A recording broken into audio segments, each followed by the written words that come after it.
Welcome back to the Optimal Equestrian Podcast. This is the podcast where I dive into how to optimize ourselves, our horses, and our businesses. Today's episode is number 14, and we're going to be talking all about how to handle discourse, not only online, but if you're having an in-person argument or discussion about how maybe your horse is handled or trained or their living environment.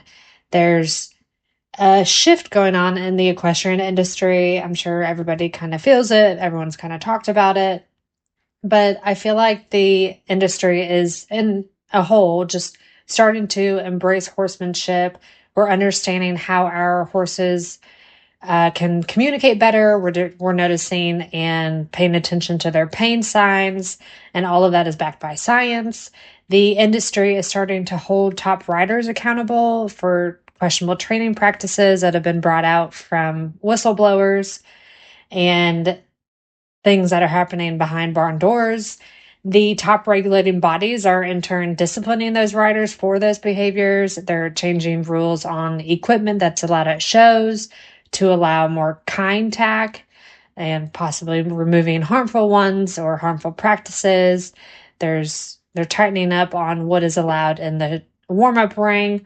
All sorts of things are changing, and it's all for the better, and especially for the horse. But no matter what your beliefs are, there's going to be extremes on both sides of the coin on each one of those aspects of horse handling, training, care, all these sorts of things. There's going to be people who question if we should even be riding horses, or there's going to be those on the opposite who want to push the athletic ability of horses, ask more of them. Some people will spend endless amounts of money on animal communicators and Reiki and acupuncture, red light. And then there's the other ones who don't believe any of that stuff works. Just treat them like a horse and ride them like we always have. There's horses who live in extravagant stables with chandeliers, and they never get turned out with other horses. And then there's the horses who live on hundreds of acres and huge herds and maybe see a person once a day. Yet all of us are bonded by the love of horses. We've all been drawn or called to them, and you can't stop us from pursuing this equestrian lifestyle. For a lot of us, it's our therapy, our quiet time, a time to recharge our batteries and pour out the love that we have to our horses. But once we leave the barn, maybe you head to social media, you want to share your day with your horse or a video of your show or your ride. We go on social media and we follow our role models, our teachers. We follow brands of equestrian apparel and other horse girls who have commonalities with us. Most of us use it as a way to kill time and share memories. But maybe you share those memories and then a few hours after you post, you get a notification of comments and you're being picked apart for your position or that your horse looks lame or you're doing something wrong. Some people will pile on in the comments and others will come to your defense. Either way, it's a complete battle. But it doesn't matter if you're an adult amateur, a pro, maybe you're an equestrian brand. It's happened in every single space. And this isn't unique to the equine industry. It's happening all over social media, in our personal lives, and every industry that you can think of. But our industry is already full of different opinions, tactics, methods, ideologies, and the amount of information that you need just to enter the equestrian world is already overwhelming. And then if you add on the social media pressure, it can just be debilitating and will make you question if you should ever post that ride or that video or share your show results. But social media is here to stay, and there's some ups and downs to it. It allows everyone to have a voice and comment their opinions, experiences, beliefs. There's hate that's spewed, but there's also a lot of love and support given. And I hope our industry does give a lot of that too. I think it does in certain areas.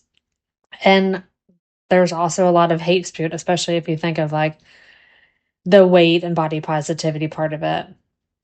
But I wanted to make this episode as a way of starting to have this conversation on how to navigate the change in industry. There are a lot of eyeballs on it, and it's only going to get exploited more and more. And so we need to be able to handle it correctly. If we handle it incorrectly, we will only divide the industry further away from each other. We'll ostracize ourselves from the rest of society and ostracize maybe other equestrians, and they don't feel like they belong in the industry anymore. Some equestrians may quit altogether, and then a lot of newcomers will never want to join. Like, who wants to join a industry that just picks you apart and requires you to have all this knowledge and then still tells you that you're doing it wrong? But we can also handle it in a positive way where it brings us all together. We can find common ground. We can learn something new. Maybe we have discussions where we actually develop new and better ways to train our horses or care for our horses or the land or feed them, anything. Maybe we can help dictate and change the competition rules so that everyone feels comfortable and welcome. Or maybe we build a bigger equestrian industry as a whole, and most of all, maybe our horses will benefit. So this episode isn't just for social media, though. That is a big part and where a lot of discourse happens because people feel emboldened behind a computer. But it's also for those barn conversations or talks with your trainer, anywhere that disagreement and questioning comes to play. And this is just going to be the beginning of a conversation on how to handle the ever-growing discourse in our industry and our lives as a whole. Believe me, I'm a millennial and I do not want to have discourse with anyone in person ever. I would much rather just text a problem, not have to deal with that at all would be ideal. But this is a really important thing that we need to get comfortable talking to each other again. And even if you are just doing it through a text or something, it would probably be better in person. We'll go over that a little bit more later on.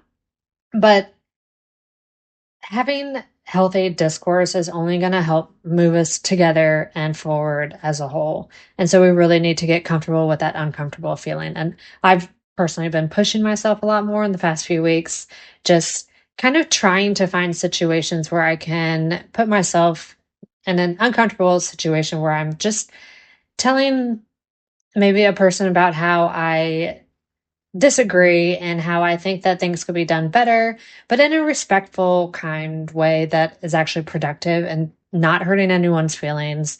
And it's crazy how easy it is and productive it can be. So there are a few books that I took some notes from for this episode. Two of them. So one of them is How to Win Friends and Influence People by Dale Carnegie. And the other one is Super Communicators by Charles Duhigg. So highly, highly recommend both of those. I'm going to just kind of go over the bullet points on how they communicate being able to handle this kind of discourse situations. And after doing all this kind of research, I just kind of believe that positively handling this discourse is a balancing act between communicating properly, not offending the other person, and having them like and respect you. So those are the three main topics that I'm going to go over and figure out how we do this. So the first one, how do we communicate properly? So in the Super Communicators book, Charles describes super communicators as tending to ask 10 to 20 times more questions than other people. They break awkward silences with a new topic or joke. They repeat others' ideas and encourage or compliment them. They laugh at others' jokes. They aren't the most talkative or the most clever, but when they do talk, others listen. They adjust how they communicate in order to match their companions. So a serious conversation versus a joking one, they're going to mirror the other person's style. And finally, they change their mind and allow themselves to go with the group. That one we're not going to talk a lot about because that's not really discourse, but that is always an option. You can listen to the group, see what they think. Maybe you believe in it. Maybe it's just easier to go with it because there's no harm done. But let's say that you do disagree with someone. So first things first, you need to be open to discussion. Never ever be married to your ideas, your training methods, specific tack, and whatnot, because it's always evolving, changing. So be open and then ask questions. You need to really truly understand what their beliefs are, how they got to those beliefs, why, like their experiences, where they learned it from, anything and everything you can to fully understand their beliefs. But to do this, you have to listen, which is a hard skill to actually master. It's very easy to say that you're a good listener, but most people are thinking about what they're going to say next while the person's talking, or they're interrupting to make a point. But instead, you need to just listen, pay attention to what they're saying, and then when it's your turn to speak, ask more questions. Stop trying to just defend or argue. Just keep asking questions, trying to fully understand them without your own ideas or prejudices muddling up the conversation. Then, once you do understand, you can start to make educated decisions on if they're correct, some downfalls that they may not be seeing, or maybe there's a path that combines both of your ideas, like a middle ground and a way to solve it that way. This is even more difficult, but if you can ask questions that actually leads them to your way of thinking, that's like an elite level of communication. But most people have more faith in ideas that they actually discovered than ones that are just handed to them on a silver platter. So if you let them feel like the idea was theirs, they're going to be a lot more willing to change, most likely. So let's take an example. Say one person thinks that you should use side reins and the other person does not. So you guys could start a conversation asking, how closely do the side reins mimic the reins of a rider? Do they release like the rider would? Is there a benefit in the rider's rein being mobile versus the static of the side reins? Does the side rein cause more tension in the horse than the rider reins would? And on and on and on. You can go on like that. But you're just kind of asking questions to, one, understand, and two, maybe let them see your point of view a little bit too. So to be a super communicator, you need to listen closely to what is said and unsaid. And this is, if you're in person, you really need to pay attention to their body language, facial expressions, their tone, or maybe they're asking questions that hint at a desire for a deeper conversation.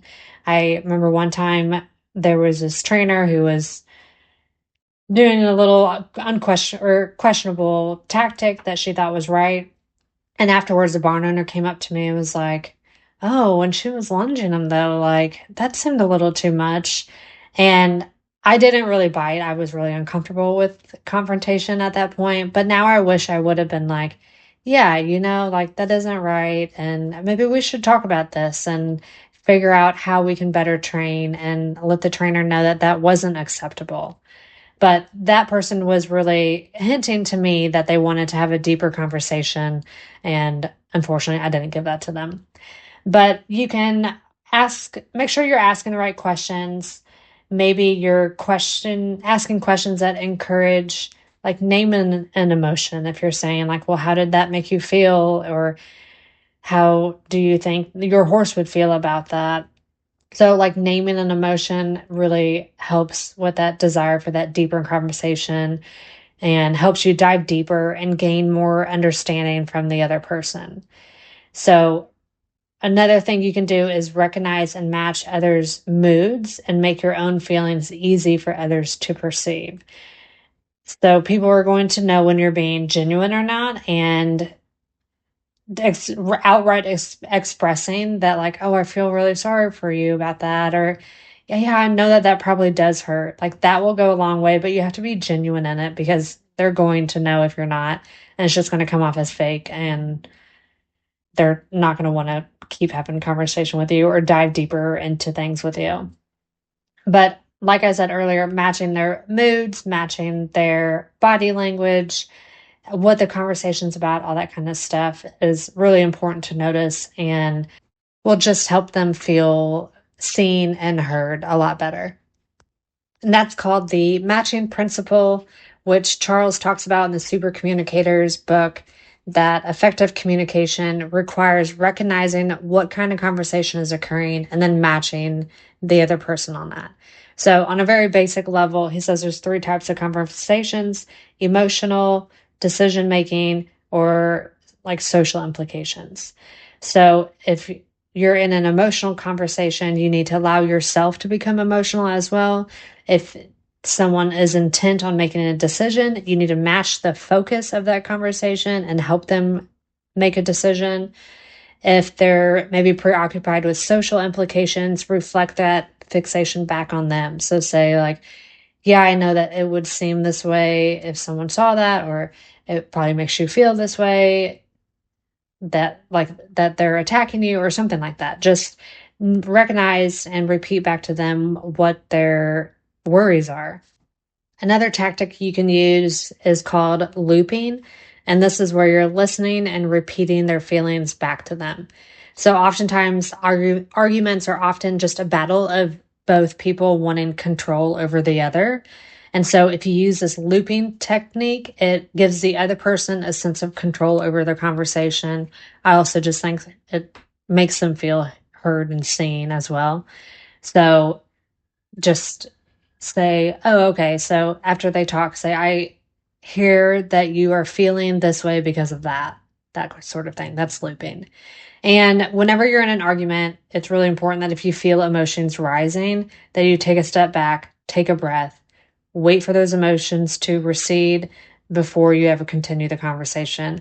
And I think that's where a lot of conversations get out of control, whether that's online or in person, either way, is you're feeling attacked and you feel like you need to attack that person back.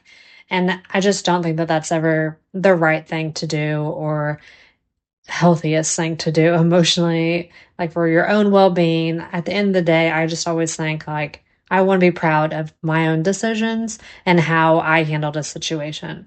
So when emotions are involved, I usually am not making the best decisions or saying the right things. And so you really need to just recognize when those emotions pop up, let them recede, and don't say anything that you're going to regret during that time. In Super Communicators, Charles says that if you're in a conflict with someone, you're going to acknowledge their thoughts and feelings, like we just talked about. That's the looping method. You're going to find points where you both agree. So find that middle ground, something that you can agree on. Maybe there's a middle path that you guys can take, but finding commonalities is going to be the beginning of a conversation. And then you can start arguing the nuances off of that. But having something where you both agree is a really good place to start. And then he also says not to make any sweeping or broad statements. Everyone's heard these like, you never help out around the house. That's a sweeping, broad statement, is obviously not true. And we'll get kind of into that in the next section, but that's just going to offend the other person and put them on the defense immediately. He also says when you're arguing online that you need to overemphasize politeness because the tone and nonverbal cues are not available. So you have to clearly write out your niceties. And I've seen people who do this really well online, and it does make a huge difference in kind of calming everyone down, simmering the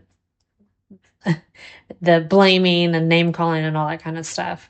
So if you're just overly polite, tell them what your intent is and your feelings. You have to actually write it out because it's not available for them to pick up on. You also need to underemphasize sarcasm. Sarcasm doesn't usually come across because there's no tone and stuff. So it can sound just really harsh when you are actually just trying to make light of the situation. So just err on the side of caution when it comes to sarcasm. He also says you need to express more gratitudes, apologies, deferences, and hedges. Again, same thing. You need to actually write out feelings and like thank yous, niceties, all that kind of stuff. He also says avoid criticism in public forums. We'll kind of hit this on the next one too, but it causes both sides to be negative and criticize, which then normalizes that behavior online. And it's just going to cause more and more of that to happen in the future in your own comments, that kind of stuff. So his little tips on arguing online. Now let's get on to not offending the other party. So a lot of this was taken from the book, How to Win Friends and Influence People. And I have thought about this book, I think, every day since I've read it, so I highly, highly recommend it. But the first thing he says is never, ever criticize. He says it's foolish to scold. Criticism is futile because it puts people on the defensive and usually makes them strive to justify themselves. Criticism is dangerous because it wounds a person's precious pride, hurts their sense of importance, and arouses resentment without correcting the situation. And I guess I've always known that you probably shouldn't do that. But once he said it like that it arouses resentment, I was like, oh, yeah, it does. You kind of never get that out of your head. If one person criticizes you, you're always going to have that like negative connotation when it comes to them. And the situation's not going to be corrected, also. Like, it just absolutely does nothing. We all know that humans and animals learn more rapidly with positive reinforcement than negative reinforcement. This is a big thing in the equine industry, so we all know that. But when you criticize someone, that is a negative reinforcement and it will not make lasting changes, and you're going to get that resentment with it. In Dale Carnegie's book, he talks a little bit about, he tells these stories about Abraham Lincoln and Mark Twain. I guess they were notorious for writing like mean and criticizing letters to people. And Abraham Lincoln's wife would go and grab them out of the mailbox before they could go out so that they never actually got sent. So Lincoln thought he was sending them and they never actually made it to him. So he says, if you feel the need that you need to write something mean and nasty, write it out. I mean, these days we could write it in your notes app. You don't have to actually write it out, but write out your frustrations, but don't ever send it to them or let it see the light of day. Like, that would just be the worst. And I would say write out when you're emotional and then go back to it once those emotions has passed. And maybe you can find a constructive way to say it without all the mean parts in it, and figure out how you can get the other person to either see your side or come up with a solution that helps both of you. So instead of criticizing, you need to try to see their perspective. So this goes back to the asking questions. And just remember that all humans are creatures of emotion. We all have prejudices and we're all motivated by pride and vanity and our egos. And you have to figure out, why does that other person do what they do? Like, where do they come from? How did they get to this? Who influenced them or taught them that? So if you begin starting with those questions in your own head, it's just going to breed a lot more sympathy, tolerance, and kindness to the other person. And you don't necessarily have to say that out loud, but ask questions on how you can answer those in your own head. Just know that they all have different upbringings than you and different ways and reasons that they got there. No one's trying to be malicious or do bad by their horse or train them incorrectly. Everyone's trying to do the best. And we just have to figure out where that commonality is and how we can all grow from this and do better for our horses.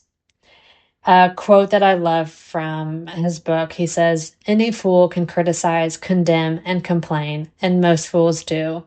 It takes character and self-control to understand and forgive. And if that's not a strong statement, I don't know what is. I mean, I'm certainly guilty of criticizing, condemning, and complaining a lot. And it has taken a lot of self-control to stop that, and it's still a work in progress. And I have weeks and months that I do great, and then I regress again, and I have to remind myself again and again and again. Along with not criticizing, you also don't want to just flat out tell someone that they're wrong. Instead, say something like, I may be wrong, let's look at the facts, or I'm frequently wrong, this is what I think, etc. That will just stop all the arguments and inspire your opponent to maybe be just as fair and open and broad-minded as you are being. And it will also make them want to admit that they also are wrong sometimes and they may not always have the facts correct. Remember the saying, you will catch more flies with honey than with vinegar. And just make sure you're starting out on a positive note. Compliments and appreciation goes a long way. And that will just help soften them, and that will possibly lead them to seeing your side, and they're just in general going to be more agreeable. Conversely, though, if you are wrong, you need to admit it quickly and empathetically. That will make you just a much bigger person and, again, show them that they can also do the same when they're wrong. Final point I want to hit in this section is the one sure way that you can alienate or anger someone in a conversation is to make those sweeping judgments or assumptions or putting them in a group. We kind of touched on this earlier. There's a lot of these stereotypes in the equestrian world. So I'm a dressage rider, and there's the dressage queen stereotype, or maybe you're a trail rider and you say, well, I'm just a trail rider. But that doesn't mean that anything you do is less important than the 100 jumpers who are going to shows every weekend. And those are all identity threats. And if, like, I don't associate with the dressage queen stereotype. So if you called me that, I would immediately try to find a way to escape or fight back from that. Because if it has a negative connotation, I don't want to be associated with that. And so you're automatically putting them on that back foot. And it's just not a great place to start a conversation. I think if you go back to just remembering that every person's complex, we've all had those different upbringings, experiences, influences, we all have different values and morals. And that's what's so interesting about people. And if we all believed in the exact same thing, how boring would life be? And how nuanced would the equestrian world be? And there wouldn't be anything exciting about it. So our differences is what makes us all interesting. And that's where these conversations really need to start from. And just making these mass assumptions about someone because of the discipline that they choose to ride, or that say they're riding a quarter horse versus a big fancy warm blood imported from Europe. Like, none of those things need to factor into it. And all you're going to do is hurt the other people's feelings and egos. And we know we don't want to do that. So on to the last section, which is gaining respect and likability. So, a general rule, people will always like you more if you allow them to talk about themselves. Everyone's favorite subject is themselves, and they would gladly talk about that all day long. There's a story of the most clever person in England where at a dinner party, Benjamin Disraeli and William Gladstone, who were political rivals, they sat down with a reporter, and afterwards, people asked her what her impressions were of the two notable leaders. She said, during our time together, Gladstone convinced me that he was the cleverest person in England, but Disraeli made me feel like I was the cleverest person in England. And it said that this was done because Disraeli just talked about her and asked her questions and was interested in getting to know her. And so she left with that feeling of like, wow, I'm really important and clever. And so I just think that's an important thing to keep in mind when you're having these conversations with people. And just maybe you'll err on the side of asking them more questions and stop talking about yourself so much. So that's the main way to get the likability of the other people. But in order to gain respect, I think you really need to, one, admit when you're wrong. Two, don't name call or make those sweeping accusations. I think that just kind of lowers your credibility and intelligence, honestly. But I also think you need to be a great example. So on social media, show how your training method, your tack, or the tack that you're not using, and how all that's possible, and explain the benefits that it has for you and your horse and your training and showing. And the best way to motivate someone is, sorry, my dog is hacking something up.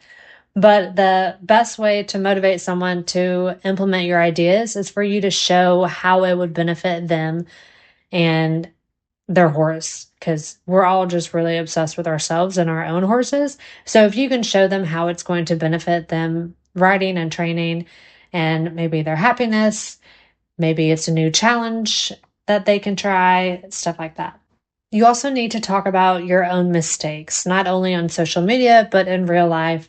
It's easier to listen to someone else tell you the faults that they've made instead of them criticizing you.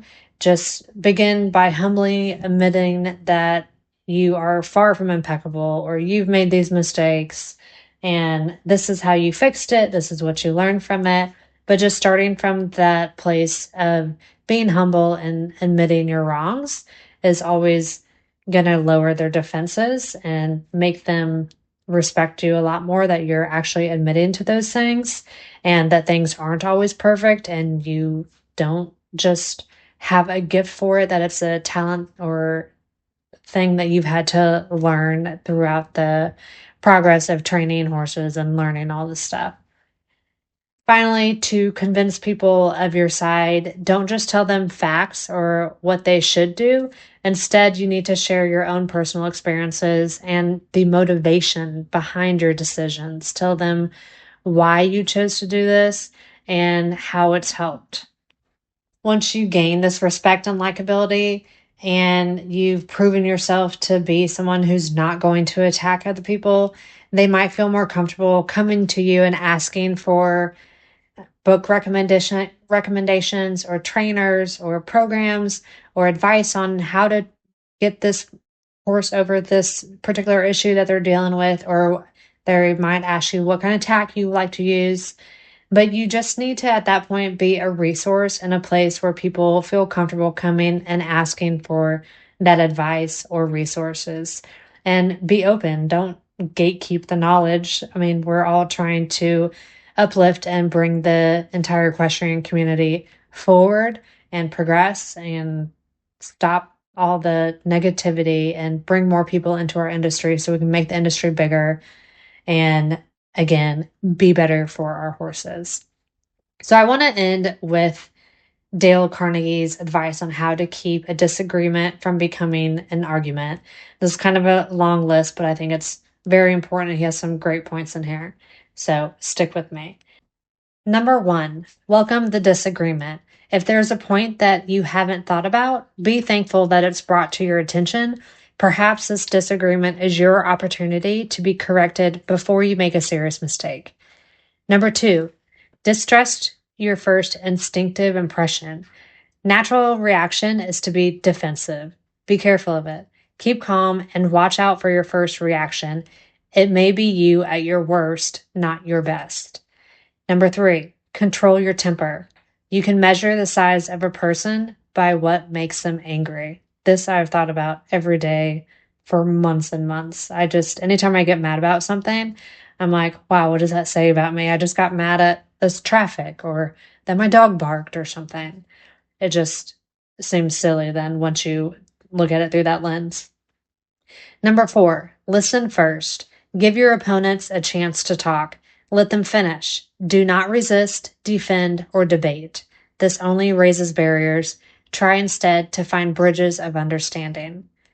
Number 5, look for areas of agreement. Number 6, be honest. Look to where you can admit error and say so. Apologize for your mistakes. It will help disarm them and lower their defenses. Number 7, promise to think over your opponent's ideas and study them. But don't just say it. You have to mean it. They may actually be right. Number 8, thank your opponent sincerely for their interest. If they take the time to disagree, they have the same interest as you. Number 9, postpone action to give both sides time to think through the problem. We covered some of those, but I think there's a lot of insight in a lot of those other ones that maybe I haven't talked about, but we can sit and ponder on and hopefully have less disagreements, or more constructive disagreements, I should say. Less toxic ones on the social media comment section. So in conclusion, at the end of the day, you're never going to stop the negativity and hate on social media. You just have to be proud of your own actions and how you handled the situations. Be proud of your own riding, your own training, and growth as an equestrian. There's always room for improvement for everybody, even the Olympians. I'm sure they're working on stuff. It's not like we all just get to this level and we know everything, we do everything perfect. So just keep learning and striving to be better. And if you have social media and get on it, use it for positivity and spread knowledge and just be a positive light in our equestrian industry to bring more people in, not to make people quit our industry as a whole. So that's all for today. Again, if you like what you hear, if you love the podcast, make sure to share it with someone who you think would benefit from it. Like us on social media. It really does do a lot to help spread the podcast. We can have these discussions, and hopefully we're just creating a better equestrian industry for our horses. So I will see you all next time.